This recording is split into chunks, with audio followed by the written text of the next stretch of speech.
Maliban nga po mga idol sa pagkakaroon ng Golden State Warriors ng record na 6 wins, 1 loss, meron rin naman nga sila ngayong hawak na 4-game win streak na isang patunay na kaya nilang manalo nang wala si Stephen Curry. Siyempre, kaya rin naman nga nilang talunin ng ibang mga malalakas na kupunan na hindi lang mga lottery team. Kaya medyo tahimik nga po ngayon ang kanilang mga haters. Pero kung inyo nga pong titignan ang next game schedule ng team na ito, hindi nga biro ang mga sunod nilang makakalaban dahil literal mapapalaban sila ng husto sa tatlong legit na contender sa loob ng 6 na araw simula November 7.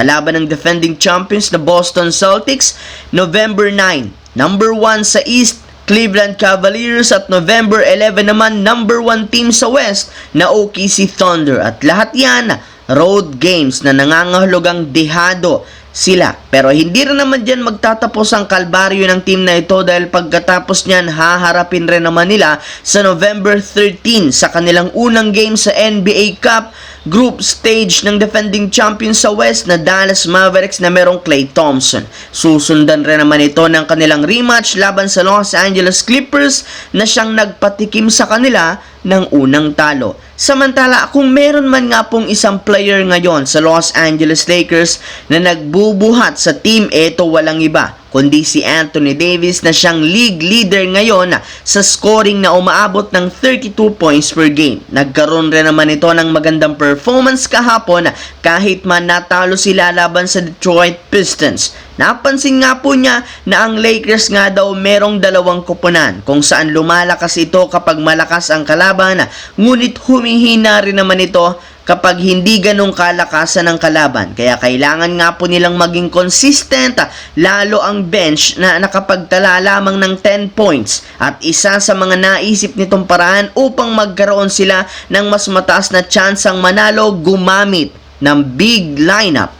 Kita rin naman nga ninyo kung gaano na out-rebounded ng Pistons ang Lakers kapag meron lamang silang isang big man.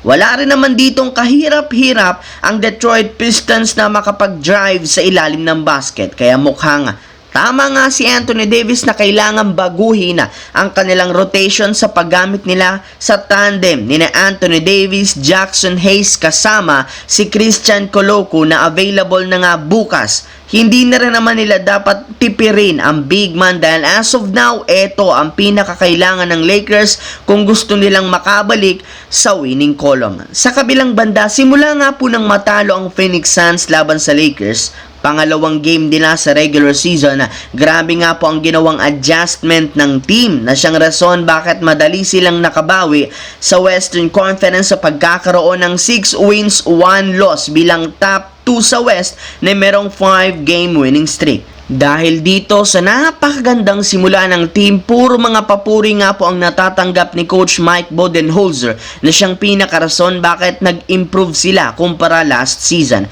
Hindi kagaya ng mga nagdaang taon na lilimitahan nga po nila ang paggawa ng turnover sa pangunguna ni Tyus Jones na siyang nag-facilitate ngayon sa kanilang opensa. Hindi na rin naman puro mid-range ang ginagawa bagkos mas priority nga po nilang 3-pointer ngayon at lahat ng game plan ginamit ngayon ni Coach Mike Budenholzer na dati niyang ginamit noon sa Milwaukee Bucks. More on 3-pointers at depensa ang priority ngayon dahil pag-allow niya sa kanyang mga players na tumira sa perimeter at bigyan ng mas mahabang minuto ang kanilang mga defensive player.